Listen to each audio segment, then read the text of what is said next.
Today we are going to compare the recoil patterns from the starting carbines of each of the 3 primary factions in Planetside 2. More comprehensive comparison videos will be forthcoming, but I think this is an interesting starting point as it really defines the style and pattern of the majority of each faction's carbines. We will get to that in a few minutes, but first some background on recoil patterns and what we will be comparing. If you care nothing for a process and want to jump ahead, feel free to use the timestamps or slider accordingly. This analysis does not account for rate of fire, damage, or a bunch of other factors you should consider when selecting the right weapon for you. But given that all of the guns of each weapon type are fairly well balanced in terms of damage and time to kill, with some being obviously better for close, medium, or far range, but given how similar these stats can be from weapon to weapon, I think that recoil control plays a huge part of winning 1v1 gunfights, and being able to eliminate enemies, especially multiple enemies, quickly is often determined by who controls recoil better. There are actually mathematical stats and numbers to the patterns of each gun that are outlined on various wikis, but honestly, that doesn't mean much to me when another option is just to look at the patterns on the range and compare them side to side.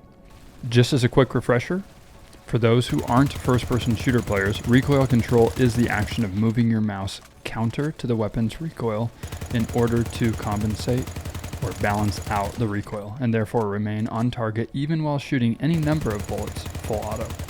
So with this logic in tow, hypothetically, if automatic weapons could have as consistent of a recoil pattern as you are seeing now, which has no horizontal recoil, then in theory you could match your mouse to the exact angle of down and to the left and just stay lasered in to one spot like a sniper rifle. But that's not very practical, and this example is from a burst weapon, and all automatic weapons have disruptive and somewhat unsolvable horizontal recoil, even if they are already an up and to the left or an up and to the right recoil pattern.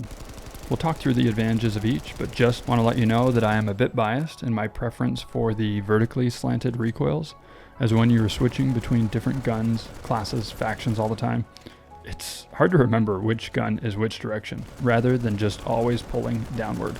So unlike some shooters where a gun will shoot the exact same pattern every time, in Planetside 2, weapons have a bit of variability. So for this comparison, I'm comparing 4 sprays to get a general spread of what you could expect.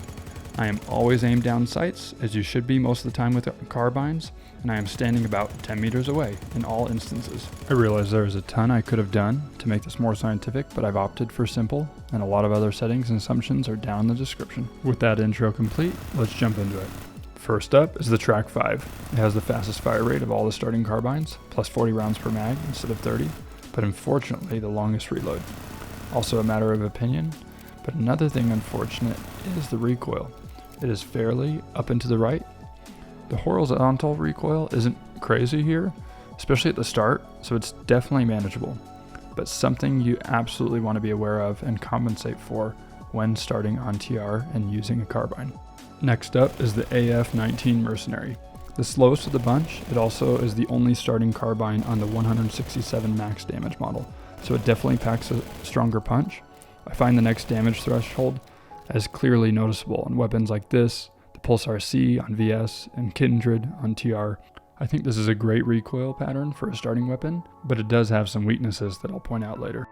Last up for today's comparison is the Solstice VE3. The only category this gun beats its competitors in is reload speed. But for someone who's a chronic reloader, this is actually huge. The damage is the same as the Track 5, and on initial inspection, the recoil pattern seems like a good middle ground. Let's now put them all together and see what we think. From the get-go, there are some obvious differences in terms of recoil direction. Maybe I'm the only one who cares about this stuff, but I think it is super interesting to compare each of these recoils. So first off, something else I thought was fascinating, as I had mentioned how often I prefer the more vertical recoil pattern. But look at the height of the Mercenary. It reaches slightly past the Track 5, despite having 10 less bullets. That means in the heat of battle, you need to be remembering to move your mouse much further, nearly 40% more than the VE3. Now for this whole comparison, I have shot the entire clip. I realize this is not how you will always use the weapon. In fact, ideal efficiency would be shooting 5 to 10 bullets at a time, depending on the weapon. But I wanted to show the full recoil, as I suspect most people fire more bullets than they intend to in large encounters or when fighting in a choke point. So for a moment of comparison though, let's just focus on the portion of 10 bullets or less below this line. Going back to the height of the Mercenary, 10 bullets probably looks a little more like this.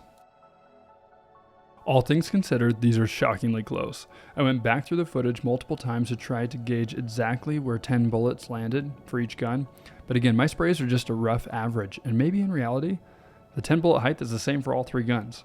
The AF-19 Mercenary is impressively narrow for the first few bullets, while the Track 5 does have a bit of horizontal pull in almost every test from the get-go. Regardless, just knowing the Track 5 and Solstice move a bit to the right should help immensely in short bursts or a full spray. After seeing this comparison, I probably prefer the compressed recoil of the Solstice VE3, but none of them are unmanageable. I think the main takeaway is that each faction's recoil patterns are different, and that you should not be playing them all exactly the same. Hopefully, if you're jumping between these factions, seeing where you want to main, this will at least help you in knowing how to control your carbine. Now the last thing, and maybe the most important, I don't think anyone is picking their faction exclusively based on the recoil pattern of the starting carbine. That's a little bit ridiculous. So I think it is much more interesting to compare all the guns within your own faction. You've already picked your faction, you are there. So what is the right carbine for you from a recoil perspective? That's what I would want to know. So that is exactly the video I'll be releasing in the next couple weeks, a comprehensive comparison of all the carbines. So please subscribe now if you want to stay tuned in for that. Let me know in the comments all the ways I could improve these recoil comparisons, or if you found it helpful at all. Cheers.